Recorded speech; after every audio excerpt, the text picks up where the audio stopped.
Hi, I'm Heather Placca with the Peoria Riverfront Museum. I'm the programs manager here, and I'm here today with Nathan Sawaya, the artist of Lego. So, Nathan, here we are in front of the Mona Lisa portrait. Right. Have you seen this creation in person? I have seen this creation in person. I've seen this version, and I've seen the actual painting by Da Vinci a few years ago. But this was something that I wanted to recreate because I think it's a good entry into the world of art. And doing it with Lego makes it very accessible for everyone. Have you gotten to study some of these other works that you've reimagined from famous artists? When I took on this project of taking on the world of art history and replicating some famous works, I did spend a lot of time studying as many of the works as I could. I didn't get to see all of them in person, but a fair amount. And that was a big part of it, is to be inspired personally and then use that to create the actual replicas of the work. Very nice. What do you think is more challenging, a 2D piece like this or a 3D sculpture? Well, I'll say a 3D sculpture really, that's where it really brings in the challenge, because especially if I'm not able to see the work in person, then I'm just studying, photographs and trying to figure out where those curves are online. And then when you're working on a 3D sculpture, you're working with a lot of curves, but I work with rectangular pieces. So I have all these little rectangles, these squares, these right angles that I have to blend together to make the curves of the sculpture. And that's the real challenge of it. Very nice. Thank you. Thank you. All right, here we are in front of PopUp Book, one of my personal favorites from the exhibition. So Nathan, how did you come up with this wildly creative idea? Well, this actually came from a poem I wrote years and years ago, a decade before I was a Lego artist. I wrote this short poem, and I thought one day, what about putting it into a three-dimensional sculpture? So how do I convey that poem so that people understand where I'm coming from? So I thought, well, I will print the poem out onto the Lego bricks. And so I had a friend who can print onto plastic, was able to print the entire poem onto the Lego, and then I just created this scene that is illustrated by the poem. Very cool. So that's the poem that's on the bricks here in front of us? That's on the bricks right there, yeah. Very nice. Yeah. Very cool. Thanks. Very nice. This is one of the first castles I ever built. Really? This Yeah. is one of the first ones? How old were you when you built this one? Well, this was only a few years ago. I just wasn't a castle kid growing up. I didn't build castles. I was much more into building with Lego bricks that was more about space or town or city, stuff like that, but I never built a lot of castles. So when I took this on, I really had to really study castles a little bit and learn some of the skills and techniques that go into castle building.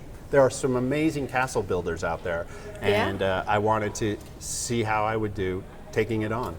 Did you have an inspiration castle for this piece? No, I kind of brought together small inspirations from various castles I'd seen around the world. Very nice. And here we are at the David sculpture. So how long did this piece take you to create? Well, this particular piece took, I believe, about 3 weeks. Long hours in the studio every day working on it. A lot of white bricks, of course. Yeah, of course. What part of it was the most challenging? The balance, actually. Really? As with the real David, there's this stump of a tree that comes up the back calf, and that gives it a lot of support, but just making sure that came together so it wouldn't tip over on display was critical. Yeah. So more of a technical question. How do you go about it? Do you glue as you go, or do you come back and glue the whole thing once you're finished? So when I started out building with Lego, I would build the entire thing unglued and then replicate it. These days, I have a little more faith in my gluing, and I glue as I go. I glue each brick. It's a slow process, and when I make a mistake, that means I take a hammer and chisel apart the Lego bricks, and they become useless. They go in a bin, and I have to just start over from wherever I made the mistake. Very nice. So how do you source your Legos? Do you call Lego company up and say, I need some bricks? I buy my bricks just like everyone else. Yeah. The difference is I do have a great relationship. It's a business relationship with the Lego group so that I can order bricks by the hundreds of thousands. So I get hundreds of thousands of bricks that I buy every month shipped to my studio. Now the big question, have you gotten to see this piece in person? I haven't yet. This is one of the very few pieces that I have not seen in person. Very good. So Nathan, we're here at Yellow, which is probably the most recognizable piece of your artwork, I would say. Would you agree? Yeah, I think it's one of the more iconic pieces, for sure. Did you expect this to become the front piece of the exhibition? No, it just kind of happened. It was something that I put a lot into, and I really found to be an important piece in my personal journey, if you will. Yeah. But I didn't know what the reaction would be. Yeah, well, it's really great, and you get a lot of emotion out of it. Sure. So whose idea was it to have the Legos spilling out of the chest? Was that you? Oh yeah. I mean, this was something I'd sketched out, and was fortunate enough to get the effect that I wanted to come out of it. Yeah. It was something that took a while actually to really perfect, but once it did, it's the type of piece I get more people contacting me about this particular sculpture than any other work. So, you ask, did I think about it becoming the front piece of the exhibition? No, it was really chosen by the public as more people talk to me about it. They have different reactions to it, and I think that's important. That's what art should be about. Absolutely. So your process is you sketch it out first and then you create it with brick, or do you ever do it the opposite way? Create it with brick and then sketch it out? Yeah. I guess I could do it that way. I think a lot of the time it's about envisioning the piece, an idea of what the final piece is going to look like before I even put down that first brick.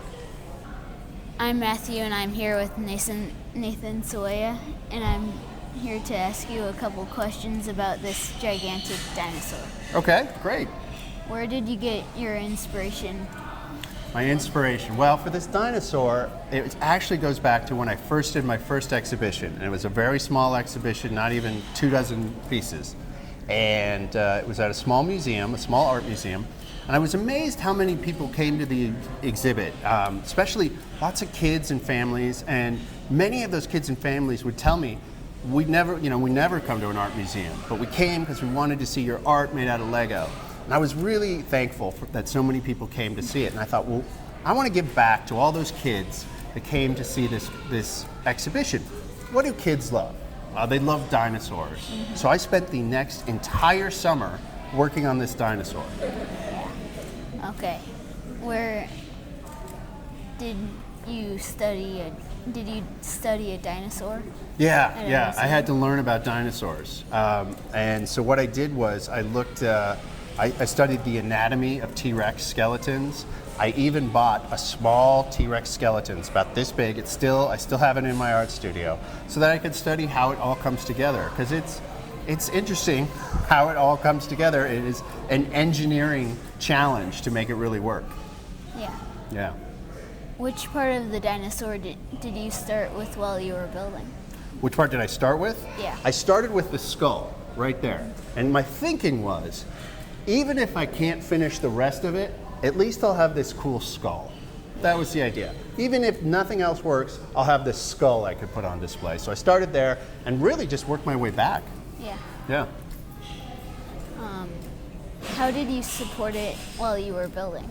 Well, that's a great question. So as you can see, I actually have these cables holding it up here for safety reasons. We don't want it collapsing, of course.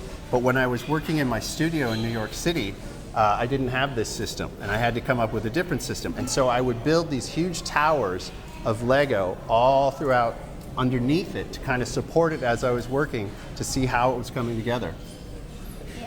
Yeah. Is this the most challenging sculpture? Most challenging. I mean, every sculpture has its own challenges. Sometimes when I'm working on an art piece, an art replica, there's a challenge of trying to make it look just right like the original. Something like this has challenges because of the engineering that goes into it, to make it look like a T-Rex but also support itself in a way that is accurate. So yeah, there was a lot of challenges, but every piece has its own challenges. Is this your favorite piece in this exhibit? I don't know if I can say it's my favorite because I don't have a favorite. I don't really pick a favorite because I'm always working on new things and they become my favorite. Like what I'm working on right now is the favorite thing because that's where I'm focused. That's where my energy is. Here we are at Red Dress, the final piece we're going to be talking about today. So Nathan, how long did this piece take you to create? Oh, this piece took a while. This was probably 6 weeks of nonstop dress building. And the reason it took a lot of time is these curves, these flowing in the wind, if you will, pieces of fabric were something that were a real challenge because normally when I'm sculpting the outside of an object. Here I had to think of both sides, both the inside and the outside, because the fabric has to feel like it's really blowing in the wind. You have to feel like it has that flow to it, and it took a lot of time. So while I was working, I was making mistakes. I didn't like how it looked, and I would chisel it apart, and these pieces would fall to the floor. When I finished working on the dress, there were more Lego bricks on the ground than were actually used in the finished sculpture. Did you use some of them to hang behind the dress too?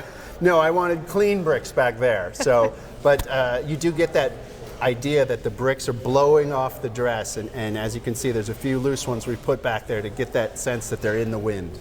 Yeah, very cool. Yeah. So the biggest question we get in this section where Right. you combine sculpture with photography is the female wearing the dress in the photograph?